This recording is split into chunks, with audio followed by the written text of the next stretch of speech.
Voy a leer unos versículos del capítulo 5 de Hechos y una oración y después se sientan.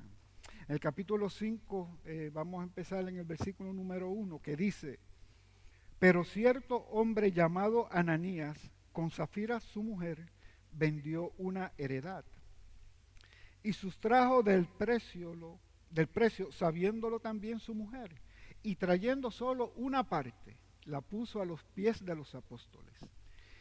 Y dijo Pedro: Ananías, ¿por qué llenó Satanás tu corazón para que mintieras al Espíritu Santo y sustrajeras del precio de la heredad, reteniéndola? ¿No se te quedaba a ti? Y vendida, ¿no estaba en tu poder? ¿Por qué pusiste esto en tu corazón? No has mentido a los hombres, sino a Dios.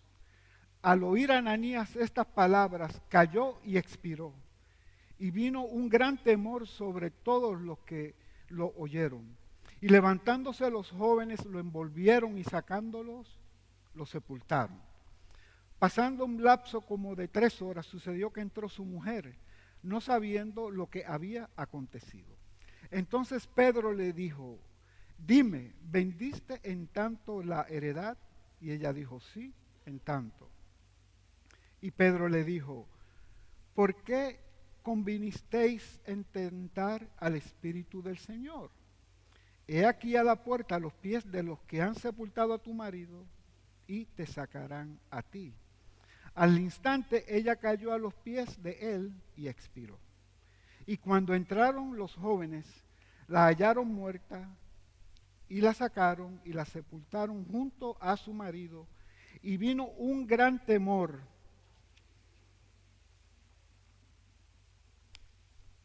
sobre toda la iglesia y todos los que oyeron estas cosas. Padre, venimos donde ti, Señor, y nos presentamos.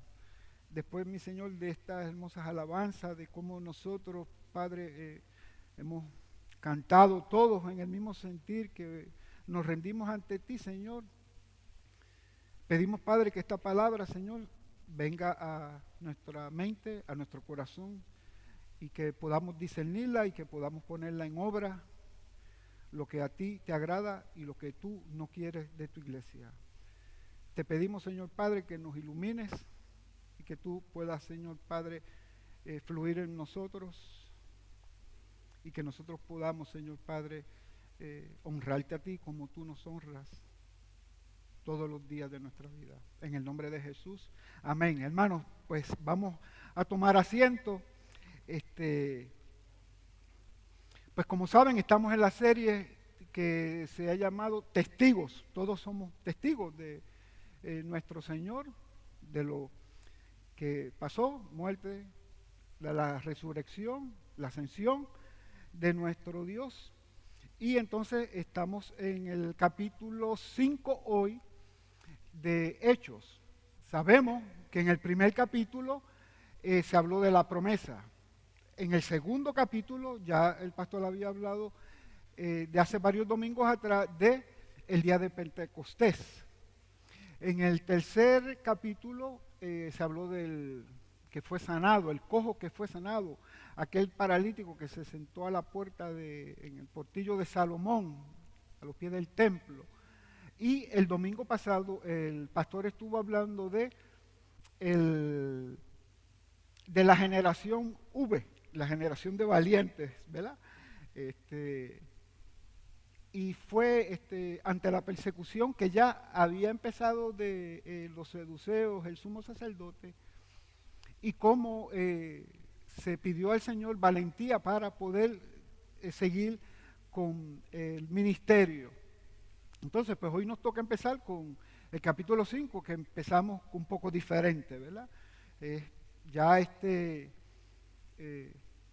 no son tanto los enemigos de afuera, sino que también dentro de la iglesia, dentro de la Santa Iglesia del Señor, pues también entraron personas que fueron creyentes, creyeron, pero que hay veces que nosotros nos acercamos al Señor de una manera que es errónea, ¿verdad? Entonces, Hoy vamos a tocar el capítulo 5, lo más que podamos hacer en el nombre del Señor. Y yo pues no vamos a hablar, ¿verdad? Vamos a hablar de Ananías y Zafira. No vamos a hablar de salvación. Aquí no vamos a hablar de salvación, porque estas personas habían creído. Llámese Ananías, Sofía, Zafira, Pedro, María, puede ser el nombre, es irrelevante. Porque si hubiera sido por el nombre, ellos tenían unos nombres que tenían unos significados bíblicos que cualquiera diría que no hubiesen cometido un pecado. Pero nosotros sabemos que hemos sido salvados por la gracia de Dios. Ananías significa que Dios es piadoso. Y Zafira significa que es una mujer de gran valor. Pues, ¿verdad? Vemos que no es por nombre. Tampoco por salvación, como les dije al principio. De todo corazón. Si fuera por salvación, ni yo le estuviera aquí predicando, y para mi consuelo, ustedes tampoco estuvieran ahí para escucharme. Porque en algún momento dado, después que hemos venido al conocimiento del Señor, podemos tener, y probablemente muchas personas tengan algo de Ananías y algo de Zafira. ¿Por qué? Porque nosotros lo que nos ha alcanzado es la gracia de Dios. Pero después que nosotros venimos al conocimiento del Señor, óigame, esto que le sucedió a ellos no prevalece en la iglesia de Dios. Nosotros que hemos venido a los pies de Cristo, óigame, tenemos una lucha con ese pecado, que es el pecado pues de la mentira. Yo voy a ver los primeros 4 capítulos, los primeros 4 versículos que dicen: pero cierto hombre llamado Ananías, con Zafira su mujer, vendió una heredad y sustrajo del precio, sabiéndolo su mujer, y trayendo solo una parte, y la puso a los pies de los apóstoles. Y dijo Pedro: Ananías, ¿por qué llenó Satanás tu corazón para que mintieras al Espíritu Santo y sustrajeras del precio de la heredad? Reteniéndola, no se te quedaba a ti, y vendida no estaba en tu poder. ¿Por qué pusiste esto en tu corazón? No has mentido a los hombres, sino a Dios. Y mira cómo dice la Nueva Traducción Viviente. Dice: había cierto hombre llamado Ananías, quien junto con su esposa Zafira vendió una propiedad y llevó solo una parte del dinero a los apóstoles, pero afirmó que era la suma total de la venta, con el consentimiento de su esposa, y se quedó con el resto.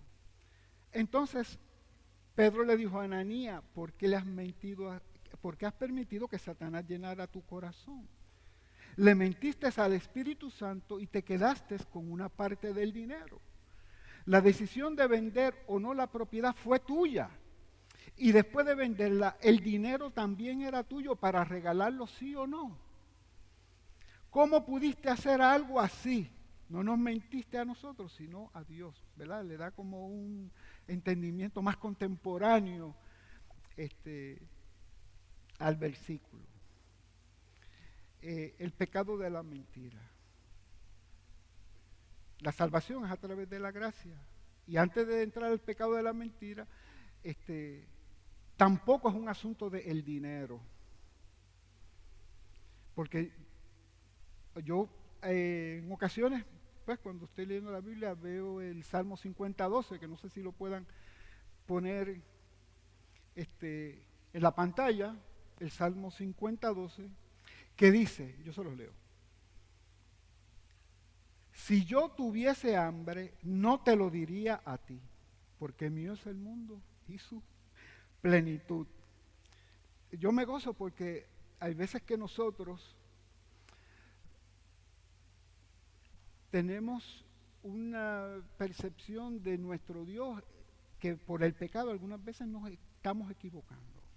Y si sabemos que Dios es el dueño de todas las cosas, porque lo dice, nosotros lo hemos escuchado, Entonces, no es un asunto de dinero, es un asunto de nuestro corazón y de nuestra actitud hacia nuestro Señor. Y si Él es dueño, como dice el Salmo 50:12, pues es dueño de qué? Es de tu heredad, dueño de tu familia, dueño de tu ser y dueño de todo. Así que a nosotros nos queda, ¿qué? Una parte para administrarla y para que sea para la gloria de nuestro Señor, para la gloria de nuestro Dios. Entonces es un asunto del corazón. Aquí ellos se acercaron a Dios de la manera equivocada y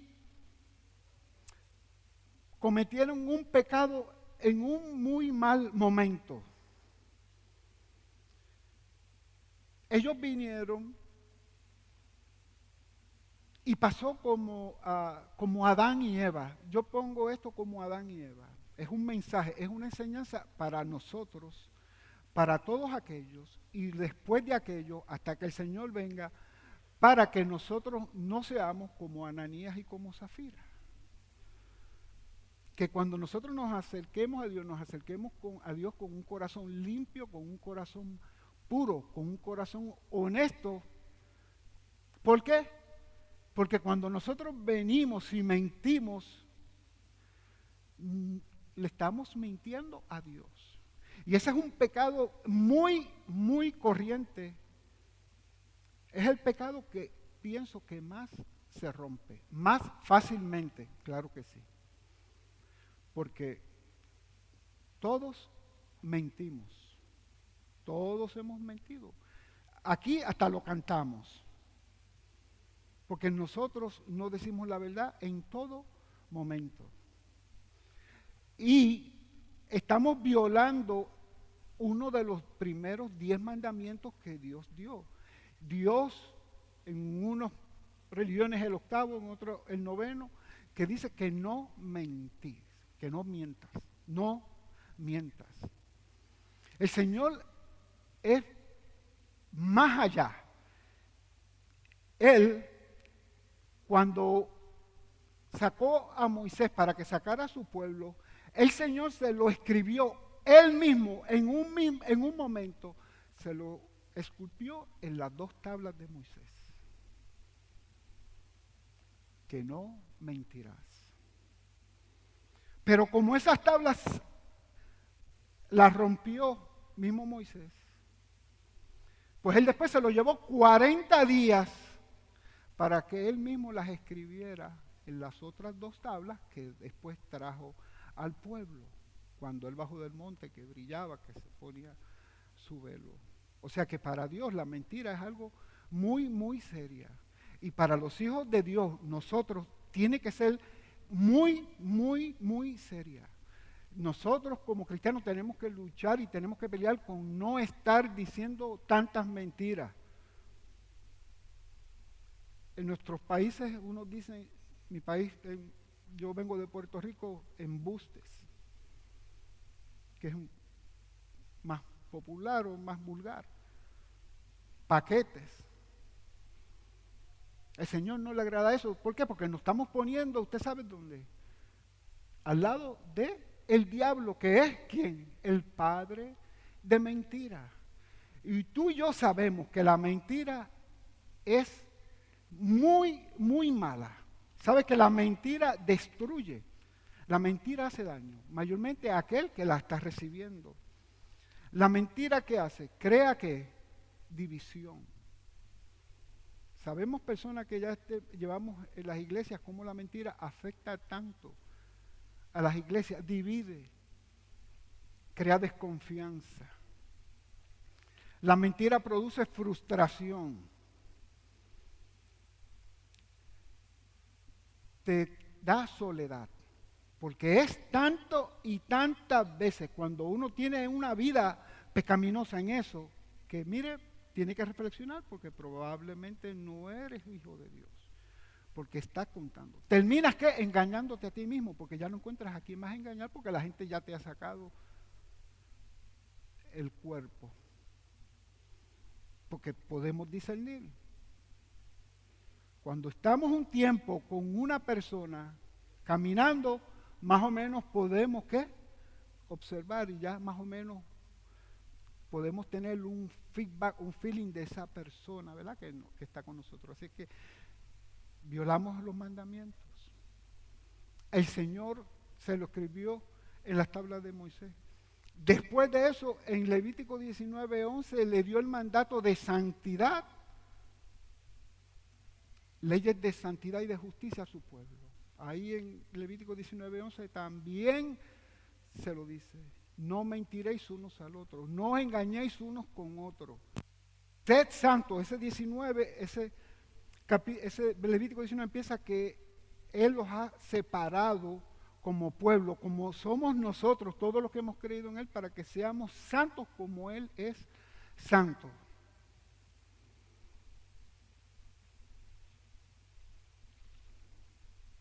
Y ofende, obviamente, pues, la santidad de Dios.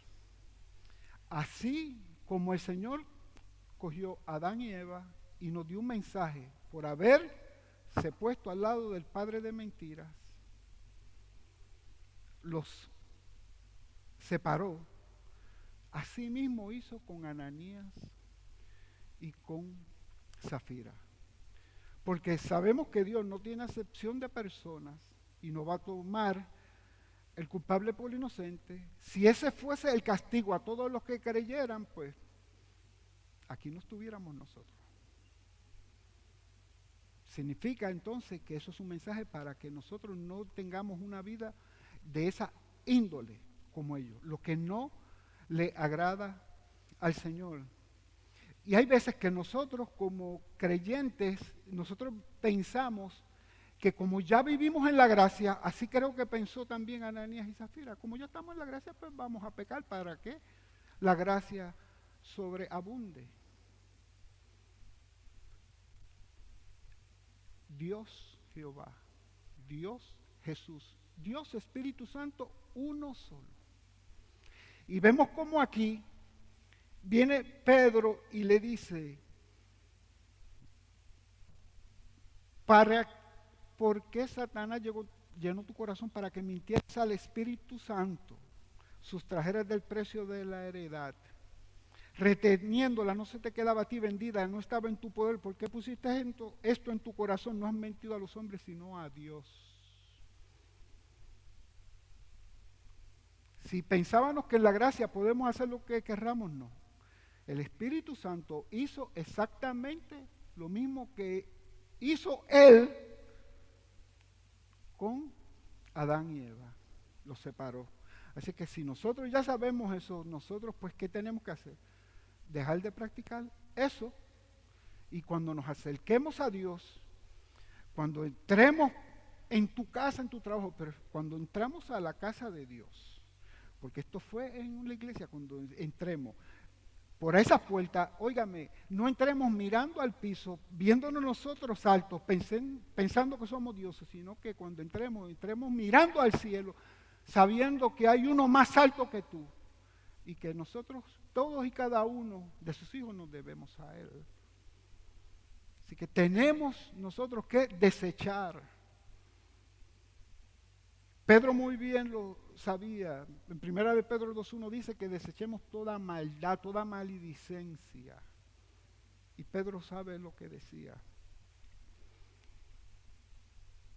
Pedro no mató a Ananías, sino que lo mató el Espíritu Santo. Porque en el versículo número 5 dice, al oír a Ananías estas palabras cayó y expiró. Pedro no le dijo que ibas a morir. Ahora, Pedro sí supo lo que el Espíritu Santo le hizo a Ananías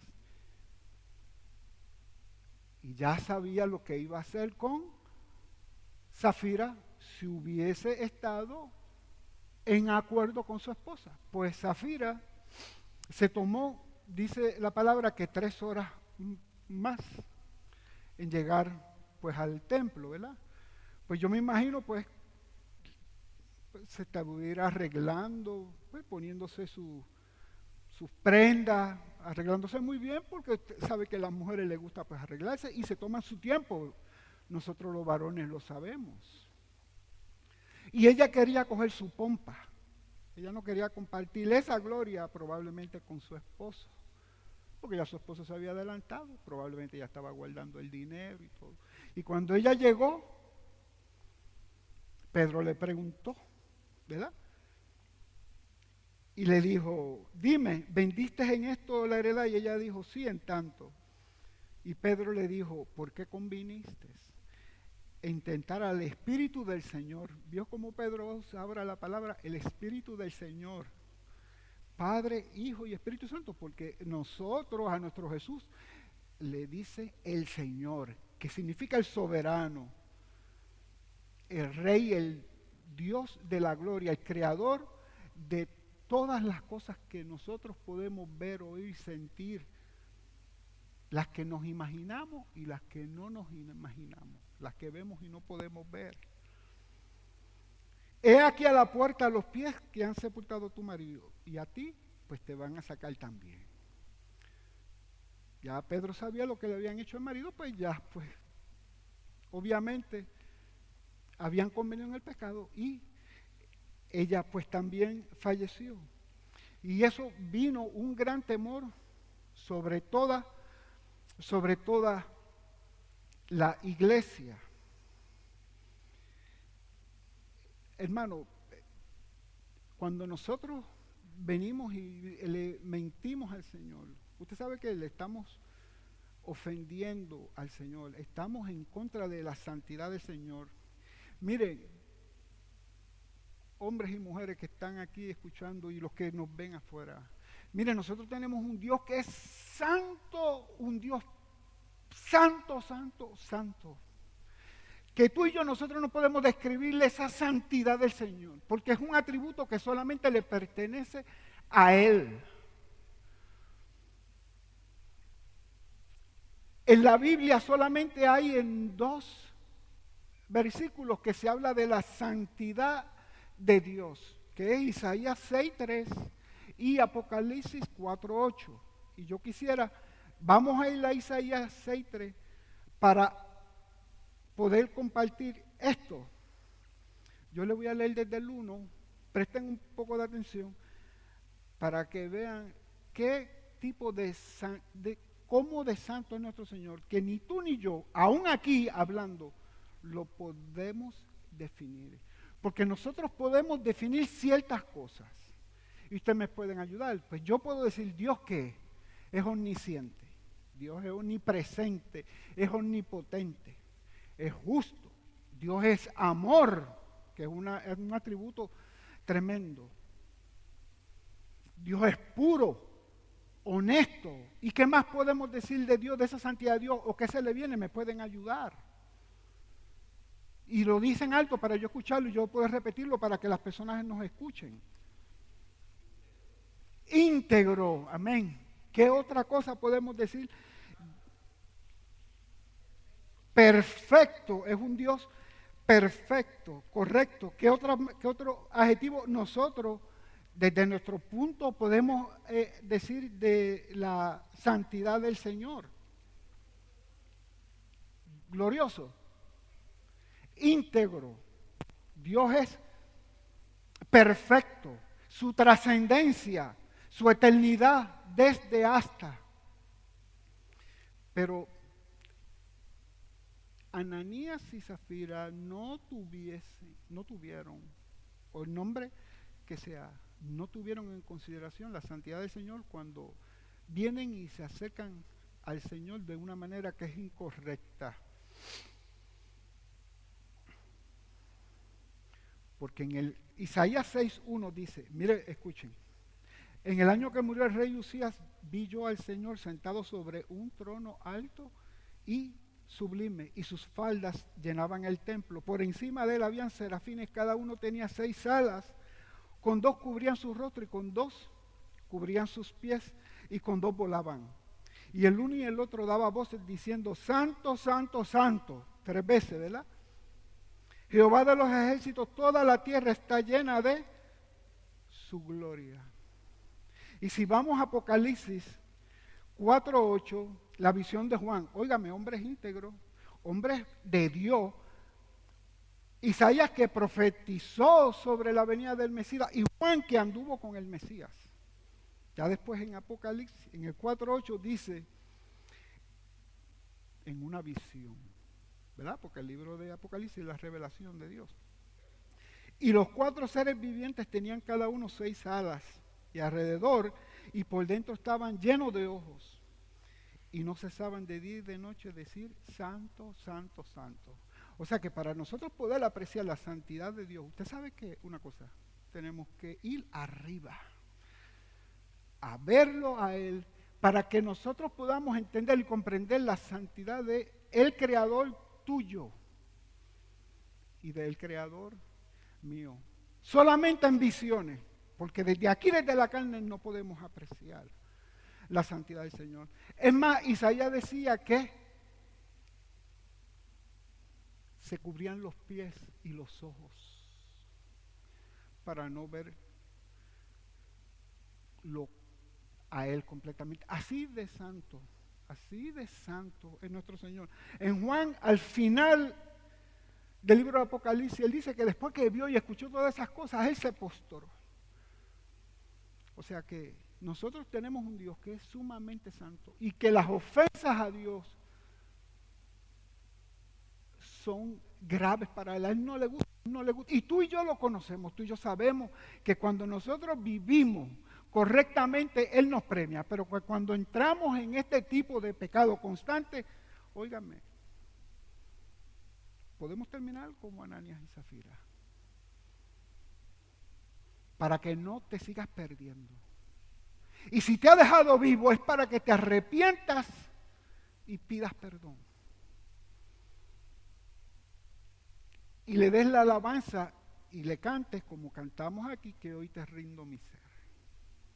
Y si la cantas todos los días, pues sería pues todos los días. No podemos hablar de Ananías ni Zafira y de la santidad de Dios sin mencionar a qué, a Esteban. A Esteban, porque este capítulo 5 tiene muy entrelazado los últimos versículos de él, capítulo 4, que lo mencionan. Y dice el versículo, en el capítulo 4, versículo 36, entonces José, a quien los apóstoles pusieron por sobrenombre Bernabé, los apóstoles le cambiaron el nombre, le pusieron un sobrenombre a ese varón. Y le pusieron Bernabé, que traducido es hijo de consolación, hijo de ánimo, hijo de exhortación. También se puede definir natural de Chipre, una islita ahí al lado, cerca en el Mediterráneo, muy turística. Y como él tenía una heredad, la vendió y la trajo y puso el precio, el total, y lo puso a los pies de los apóstoles. Entonces, Ananías y Zafira, desechémoslo. No practiquemos eso. El Señor no le agrada. Y ese pecado lo comete mucha gente constantemente por cualquier situación. Tú que has venido a los pies de Cristo, óigame, cambia la actitud. Cambia la actitud porque tienes una esposa, tienes unos hijos que le estás dando ejemplo. Entonces, pues, por mentir, y el que miente es como el que, y es como un efecto dominó, ¿verdad? Efecto dominó, y es uno tras otro, cuando viene a ver no encuentra ni qué más inventar. Pues sé como Esteban. Un Esteban que tenía una actitud correcta, entregó su corazón al Señor. A Esteban no le importaba ser él era un servidor de los demás. En Hechos 11:24 creo que dice que lo definen como un varón bueno, lleno del Espíritu Santo y de fe. A él solamente le dan ese título, le cambiaron el nombre, le pusieron un sobrenombre adecuado a qué, a su corazón. Ya el Señor se lo había revelado a Pedro. Pedro conocía también a Ananías y Zafira como a Bernabé, porque estaban en ese círculo. Porque Pedro cuando habló con Ananías lo mencionó por su nombre. en una iglesia que usted no se acuerda ni el nombre del otro, pero a él, o sea que eran personas cerca. Uno se acercó de manera correcta, con todo el corazón, desinteresado, y el otro para buscar reconocimiento, gloria, y no darle a Dios lo que le pertenece solamente a Dios. Dice el Señor que el que quiera ser primero, que sea ¿qué? El servidor. Y eso somos nosotros, y eso el Señor nos ha llamado a hacer. Y eso es lo que está en este capítulo, lamentablemente, el primer pecado en la iglesia, y vemos cómo el Señor, como el Espíritu Santo, pues corrigió. Y después de haberlo corregido y poder hablar de Bernabé, que era un hombre justo. Mire, Bernabé fue un hombre pilar en la iglesia de los israelitas y en la iglesia de nosotros los gentiles. Fue el que le presentó a Pablo a los apóstoles, a Pedro, que le había contado cómo él había hablado de Jesús de una forma muy valerosa, muy valiente. Acompañó a Pablo en el primer viaje total. Fue perseguido. Probablemente fue uno de los 70, eso pues no lo dice la palabra, pero por la cercanía que tenía Pedro, pudiésemos deducir algo de eso. O sea, pero en fin, en el corazón, era un hombre desprendido, servicial, un hombre bueno, viajó con Pablo, lo menciona más de 30 veces, Lucas lo pone como a la par con Pablo, no lo pone detrás ni como ayudante. Entonces digo yo que cuando nosotros, por la misericordia y por la gracia de Dios, cuando vayamos al cielo, no vamos a tener que voltearnos la mirada para ver a Bernabé, ni lo vamos a ver tampoco detrás de ninguno de los apóstoles. Ahí cerquita va a estar con ellos. ¿Por qué? Porque el Señor lo que mira es el corazón tuyo y mío. Tú lo sabes y yo lo sé. Entonces tú y yo tenemos que ver a Bernabé como un estándar de cristiano para que nosotros le seamos aceptos al Señor. Aquí dice en el versículo 12 que se estaban haciendo muchos milagros, muchas señales, la iglesia iba creciendo. Ahí dice que de los demás, en el versículo 13, ninguno se atrevía a juntarse con ellos. De aquellos que estaban viendo todo aquello que estaba sucediendo, realmente no se acercaban, pero que ya la iglesia estaba guardando respeto. Esa iglesia tenía un respeto y el que era incrédulo veía eso y decía, algo bueno hay ahí en esa iglesia. ¿Y la iglesia qué? Seguía aumentando de 3,000, después 2,000 más, eran 5,000. Venía la gente, decía los milagros que se hacían. Dice el versículo 15 que de tanto que sacaban los enfermos a las calles y los ponían en camas y lechos para que al pasar Pedro, ¿verdad? Pedro, a lo menos su sombra cayese sobre alguno de ellos. Y aún en las ciudades vecinas muchos venían a Jerusalén trayendo enfermos atormentados de espíritu. Óigame, al final, todos eran sanados. Ahí no es como pasa, que nosotros escuchamos, fueron 10 y se sanaron uno, y después de 2 meses vemos que ese no. Hay que tener fe en el Señor. El Señor es el que sana cuándo, cómo y a quien Él quiere. Nosotros oramos, pero oramos al Dios de la gloria, que es Él que sana. Pero en aquel momento, de aquella iglesia, de aquella santa iglesia, vemos cómo el Señor corrigió al separar a Ananías y Zafira, y vemos cómo la iglesia guardó respeto y cómo las grandes maravillas salían. Significa que nosotros no tenemos que tener miedo a la corrección. La iglesia de Dios es santa. 5:27 Efesios dice que a fin de presentársela como una iglesia sin mancha y sin arruga, perfecta, santa como el Señor. Ahí en ese momento todos eran sanados, todos tenían la sanación que buscaban. Oiga, hermano, pero no es eso. Es que venían de Judea, venían de Samaria, venían de Jope, venían de Betania. Y ustedes saben que Israel es una ciudad asentada en una montaña, en una loma. Óigame, subir para allá arriba no era fácil, no hay las carreteras, ni el carro ese que tú tienes ahí, ni el que era paralítico tenía lo que tiene ahora, que solamente caminan independientes prácticamente. Óigame, había que subirlos. Las enfermedades, lepra, desnutrición, en aquellos tiempos, hermano. Unas enfermedades incurables. Todos eran sanados. Y yo me imagino a toda esa gente cuando ellos iban ciegos y regresaban mirando, viendo. Llegaban a sus aldeas y como ese testimonio se regaba. Personas que venían paralíticos y salían caminando, era una maravilla. Son cosas maravillosas que nosotros podemos decir, pero no tenemos esa capacidad para vivir eso en nuestra mente y en nuestro corazón en la totalidad de lo que fue en aquel momento. Grandes cosas ha hecho el Señor.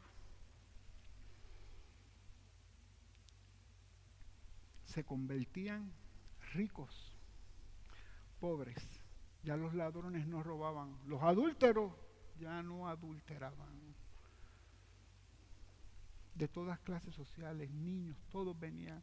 Y la iglesia iba creciendo. ¿Sabe por qué? Porque la iglesia se acercaba a Dios de la manera correcta, con un corazón puro, así como el de Bernabé tenía. Y al ver eso, ¿quién es? El sumo sacerdote, los jefes, ¿verdad? Que veían que ya sus servicios de domingo por la mañana estaban vacíos. Probablemente los diezmos y las ofrendas la habían bajado también. Y veían que ahí en el portillo, a la hora de la oración, donde se juntaba la iglesia, llena. Y ellos vacíos. La iglesia llena, habiendo tanta conversión, tanto milagro, tantas señales, todos en un mismo sentir, que usted sabe qué le dio. Le dio envidia. Le dio envidia. Y la envidia mata. Terminaron ellos también por la envidia siendo muertos también. Mira cómo dice el versículo 17 del capítulo 5, que ahí es donde estamos. Entonces levantándose el sumo sacerdote, todos y todos los que estaban con él, esto es la secta de los seducidos, se llenaron de celo. Óigame, le echaron mano a Pedro y sus apóstoles y le pusieron en una cárcel pública. En esa cárcel pública ellos los metieron, le pusieron una guardia, pusieron la llave, la cerraron y se la llevaron. Después de eso vinieron y quisieron montarle el show, el circo romano, ¿verdad? Hemos escuchado eso del circo romano. Todos alrededor, como en la corte esa inglesa, donde se juntan todos alrededor y en el medio uno pues argumenta y ellos allá pues, pero era como un circo romano. Los metieron a la cárcel y milagrosamente, dice la palabra que un ángel del Señor, ¿verdad? No el ángel del Señor, un ángel del Señor. Y esto se refiere más como a los ángeles que le servían a Jesús cuando en Mateo 4, y como los ángeles que nos sirven a nosotros. Pues en ese caso, allí vino un ángel del Señor y ¿qué? Lo sacó. La puerta cerrada y no había persona. ¿Y qué fue lo que le dijo el ángel?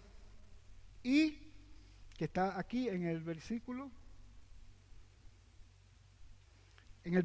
20, id y puestos en pie en el templo, anunciad al pueblo todas las palabras de esta vida. Y habiendo oído esto, entraron de mañana en el templo y enseñaban.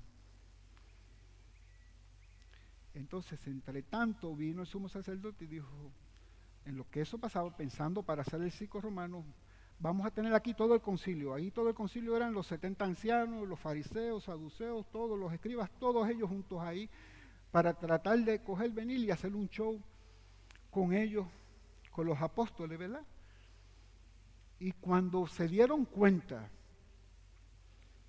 de que cuando fueron a buscarlos no estaban, vieron y le dieron esa noticia. Mira, esas personas que nosotros encerramos ya no están. Estaba la guardia, estaba todo cerrado. Nosotros éramos los que teníamos la llave, así que nadie le pudo haber abierto la puerta y ya no están. Entonces los saduceos, especialmente como no creen en ángeles ni creen en resurrección y eran más conservadores, eran los más, como los más de oficina, sentados en la mesa, ellos se pusieron nerviosos y dijeron, y ven acá, ¿y dónde va a parar todo este asunto? Inmediatamente vino uno de afuera de ellos mismos y dijeron, mira, pero si están allá en el templo enseñando. Vio como el ángel, como un ángel del Señor te saca del atolladero siempre y cuando estés en los propósitos del Señor. ¿Y qué hicieron? Tuvieron que enviar a alguien para que fuera y los trajera. Y cuando los trajeron en paz, ¿qué pasó?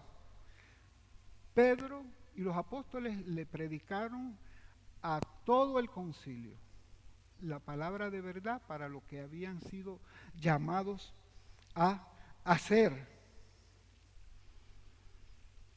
Dice aquí la noticia, pero viniendo uno de ellos le dio la noticia en el versículo 25, aquí los varones que pusiste en la cárcel están en el templo y enseñan al pueblo. Entonces los trajeron, y cuando los trajeron, viene ese un sacerdote queriéndose lavarse las manos y le pregunta, ¿nos mandamos estrictamente a que no enseñases en ese nombre? Ahora habéis llenado a Jerusalén de vuestra doctrina y queréis echar sobre nosotros la sangre de ese hombre. Y respondiendo Pedro y los apóstoles le dijeron, es necesario obedecer a Dios antes que a ustedes. Y le explicó lo que es el Evangelio, la muerte, la resurrección y el perdón de pecados a ellos. Siempre la iglesia de Dios va a ser perseguida. Jesucristo es el vivo ejemplo de la persecución que tú y yo vamos a tener si nosotros de todo corazón cogemos esa cruz. En Mateo habla de la persecución del Señor, desde el mismo nacimiento. En Mateo 2 habla de Herodes cuando envió a matar a todos los niños. Mateo 4, el diablo. De ahí en adelante hasta el 16, todos los fariseos, porque los fariseos eran más del pueblo, tenían más cercanía al pueblo. Ya después del 16 los saduceos se juntaron, en el 26 ya todos lo seguían, incluyendo a Judas que lo entregó. Y en el 27 dice que los gobernantes, todo el mundo persiguió hasta que lo llevaron a la cruz y allí fue muerto. Pero como la muerte no puede con el santo, con el que nunca mintió, pues tenía que resucitar. Y así fue que resucitó, pues, nuestro Señor. Y ahí vemos el vivo ejemplo de la muerte, de la persecución a la iglesia. Muchos han perseguido. Y de los últimos, dice el versículo 34, levantándose en el concilio un fariseo llamado Gamaliel, doctor de la ley, venerado de todo el pueblo, mandó a que sacasen fuera por un momento a los apóstoles. Miren, yo puedo decir, lo que yo puedo decir que he leído de Gamaliel, dicen que era venerado, era un hombre de mucho respeto. Allí estaba en el concilio con ellos, allí. Y yo por respeto a todos esos hombres y mujeres que por no haber negado la fe de Dios, China, Asia, muchos lugares, ustedes y yo los conocemos, oramos por ellos, ofrendamos para que ellos continúen haciendo lo que hacen. Muchos de ellos han muerto. ¿Por qué? Por no negar la fe. Dice el Señor, porque una tradición dice que Gamaliel fue convertido y que él estaba en el Sanedrín para defender a los cristianos. Pero la Biblia lo que me dice es que aún años después, Pablo, para congraciarse en Jerusalén, antes de ir a Roma, para cuando iba a apelar para el César, allí estuvo y lo mencionó él para congraciarse con una parte de la iglesia, del concilio, que eran fariseos, y allí utilizó el nombre. Y por respeto a todos los hombres y mujeres que han dado su vida y que no han negado su fe, lo más sensato que dijo Gamaliel fue lo que aparece en el versículo 38 y 39. Después de haber hablado de que había uno que se había levantado, Teudas, que se había levantado, y otro que se llamaba Judas el Galileo, y que los habían matado, ya lo sabían. ¿Quién lo mató? No sabemos, ¿verdad? Pero lo más sensato que fue esto, de lo que dijo Gamaliel hablándole al concilio. Y ahora os digo, apartaos de estos hombres y dejadlo, porque si este consejo o esta obra es de los hombres, se va a desvanecer. Mas si es de Dios, no la podréis destruir, no seas tal vez que hallados luchando contra el mismo Dios. Ese era el tema, pues, de mi mensaje, que esta obra no va a parar. ¿Saben? No va a parar, porque el que lucha contra la obra de Dios, usted sabe qué, lo dice ahí, está luchando contra el mismo Dios. Dice la palabra después que todos convinieron con él, los convenció, habló. Los malos hablan cosas sensatas de vez en cuando. Y llamando a los apóstoles, después de azotarlos, les intimaron a que no hablasen en el nombre de Jesús y los pusieron en libertad. Y ellos salieron, ¿qué? A hacer lo que estaban haciendo desde el principio. Todos los días enseñaban en el templo y por las casas. Y no cesaban de enseñar y predicar a nuestro Señor. Dice 2 de Timoteo 3:12 que todos aquellos que queramos vivir una vida piadosa en Cristo Jesús vamos a ser perseguidos. En Juan 15:18 el Señor dice que si me han aborrecido a mí, imagínate, obviamente nos van a aborrecer. Nosotros, sabemos que vamos a ser perseguidos. Probablemente a ti te han perseguido en tu misma casa. Cuando has venido a la fe, no has tenido tus problemas en tu hogar, en tu trabajo, en tu comunidad. ¿No te has fijado que el círculo de amistades de antes de convertido, ahora que estás convertido, se ha reducido? Este no es nuestro mundo está allá arriba.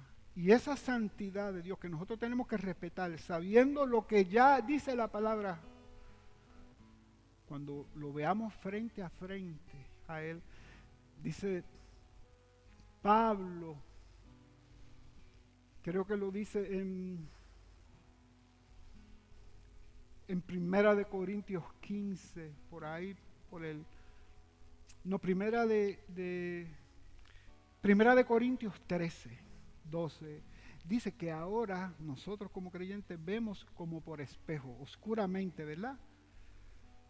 Pero que cuando nosotros vayamos, entonces ahí lo vamos a ver cara a cara mejor, para ver esa santidad de ese Señor. Y que Él podemos ver como nosotros realmente fuimos conocidos desde antes, de la fundación del mundo, cuando el Señor nos decidió ponernos en este pedazo de tierra. ¿Vamos a tener persecución? Claro que sí. Amén. Pero para nosotros ser hijos de Dios, mire, hermano, nosotros tenemos que ser dignos del Señor. Dice en Mateo 10:38, y con eso pues terminamos. Mateo 10:38.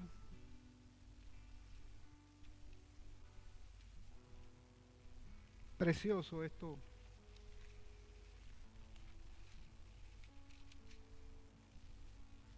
Dice, y el que no toma su cruz y sigue en pos de mí, no es digno de mí. Hay que coger la cruz de Cristo, Señor. Hay que coger la cruz de Cristo, hermano. Yo sé que hay muchos que hemos cogido la cruz de Cristo. Tenemos que ser dignos de Él, pero hay que ir con la cruz. Si hay alguno aquí, a los hombres y a las mujeres nos gustan los retos. Nos gustan. Y probablemente el Señor sé que está llamando a personas a que cojan su cruz. A que sepan que la vida en Cristo vamos a tener persecución, pero que nuestra gran premio y nuestra gran recompensa está en el cielo. Así que vamos a hacer un llamado a todos aquellos que no han cogido la cruz de Cristo y que el Señor haya tocado su corazón y que lo llame a salvación y a la vida eterna, a que cojan su cruz y que sepan que van a tener una vida eterna en el Señor. Y quisiera ver si hay alguien que el Señor lo ha llamado, pues puede levantar su mano, puede también acercarse al altar, pero es con esa cruz. A través de, dice Romanos 19, si crees en tu corazón, confiesas con tu boca que Jesucristo es el Señor, la palabra dice que eres salvo. Hay alguien que haya recibido el llamado del Señor para recibir esa cruz y aferrarse a ella y continuar y alcanzar la vida eterna. Si hay alguno, puede levantarse, puede acercarse. Y si no, pues vamos a orar y le vamos a dar gracias al Señor por este tiempo que hemos tenido y sabiendo nosotros que esta obra nadie la va a parar. Esta obra va a continuar hasta el día de la venida del Señor. Padre, te damos gracias, Señor, por tu palabra, Señor. Somos hombres imperfectos, hablando de un Dios perfecto. Padre, quítanos todo lo que tenga que ver con Ananías y Zafira, todo lo que tenga que ver con esa mentira que sabemos que es dañina. Sabemos que esa mentira y ese engaño, esa hipocresía no viene de ti. Danos un espíritu recto a todos nosotros, Señor. Y ayúdanos, Señor Padre Santo, a vencer las cosas que tú no quieres que nosotros estemos. Danos un espíritu así como el de Bernabé, como el de Pedro y como el de muchos hombres y mujeres que vemos aquí, que hay aquí, que le han entregado su corazón al Señor y han cargado su cruz a mucho orgullo. Y que hagamos, Señor, como Pedro y como los apóstoles, que enseñemos tu verdad en todo momento, en todo lugar, hasta el día de tu venida. En Cristo Jesús. Amén. Gracias, hermanito. Gracias.